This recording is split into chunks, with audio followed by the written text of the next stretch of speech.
What's up, guys? It's G55SS. I'm back again. I'm doing a Big 12 divisional breakdown. We'll talk about the South first because the South's been dominating.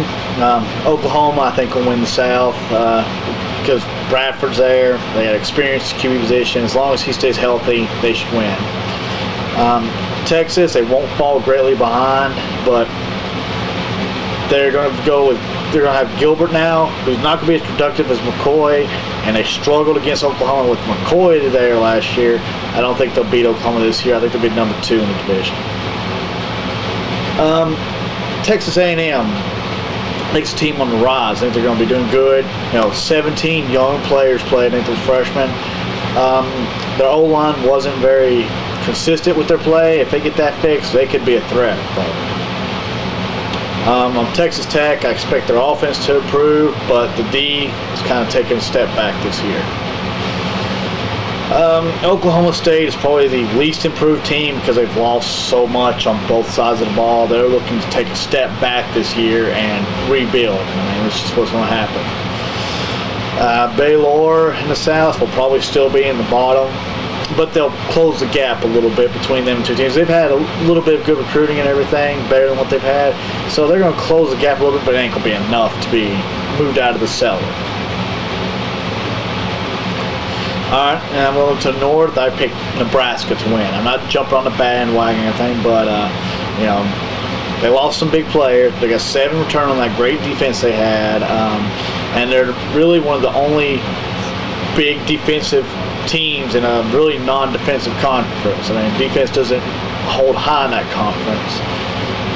They also have 8 starters returning on O, which might help the productivity just a little bit. With a little bit more productivity out of the offense, I think there'll be a good chance to win. Team right behind them that could possibly be number 1 is Missouri. 18 of 22 starters returning, especially defensive end Smith, who had 11.5 sacks. He could be a big threat to push them to number 1. Kansas State, I predicted to be 3rd in this. They were close to winning the Big 12 North. Just get a little more consistent play overall, and they'll be a threat. Iowa State is what a lot of people are predicting to be 3rd. I didn't go with that because they've gotten better, yes. They've improved a lot, but they're trading Baylor, Oklahoma State, and Texas A&M. Like I said, Oklahoma State's in a down year probably for the Sooners, the Longhorns, and Texas Tech. Don't matter how much better you got, unless you've improved a lot, you're going to have a worse schedule, worse record probably. So I don't think they'll be able to do it. And then the bottom of the North will be Colorado. They need a lot overall. They just need a lot of improvement overall. And they got 2 tough out-of-conference games against Georgia and against Cal. Colorado coach is already taking some hits. He's probably going to be fired, so look for a new coach. Maybe in the middle of the season if they don't see improvement. Championship game, though, Oklahoma and Nebraska. Nebraska isn't going to be as big of a threat as they were last year, so Sooners should win that.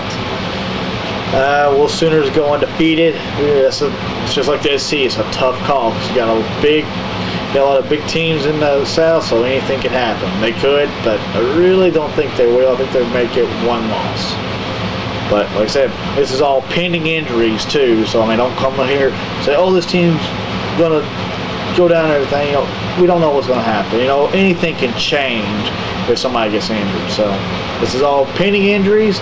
This is how I see it happen. You can post a comment, reply, rate me, or bitch at me. I don't care.